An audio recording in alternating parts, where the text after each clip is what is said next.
Kita lanjutkan pembahasan mengenai salah tangkap dalam kasus pidana.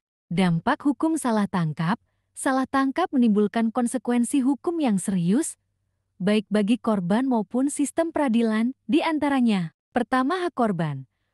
Korban salah tangkap dapat menggugat ganti rugi atas kerugian material maupun imaterial berdasarkan pasal 95 dan 96 KUHP. Korban juga dapat menuntut pemulihan nama baik rehabilitasi jika terbukti tidak bersalah. Kedua, tanggung jawab aparat. Aparat penegak hukum yang melakukan salah tangkap dapat dikenai sanksi administratif, pidana, atau perdata. Berdasarkan pasal 421 KUHP, tindakan melawan hukum oleh pejabat negara abusive power diancam dengan hukuman pidana. Ketiga, dampak pada kepercayaan publik. Salah tangkap dapat merusak kepercayaan masyarakat terhadap sistem hukum dan peradilan. Mekanisme ganti rugi dan rehabilitasi, korban salah tangkap berhak mendapatkan pemulihan melalui mekanisme hukum berikut. Pertama, ganti rugi pasal 95 KUHP.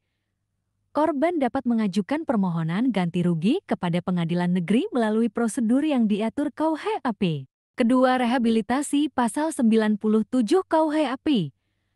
Apabila seseorang dinyatakan tidak bersalah oleh pengadilan, ia berhak atas pemulihan nama baik dan status hukum. Ketiga, Komisi Nasional Hak Asasi Manusia (Komnas HAM).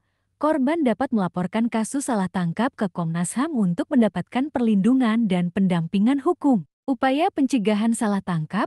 Untuk mencegah terjadinya salah tangkap, langkah-langkah berikut dapat diterapkan. Pertama, kepatuhan terhadap prosedur hukum.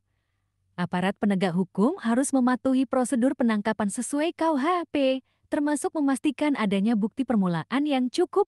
Kedua, peningkatan kompetensi aparat hukum. Pelatihan dalam teknik investigasi yang berbasis bukti untuk meminimalkan kesalahan dalam identifikasi pelaku. Ketiga, penggunaan teknologi modern.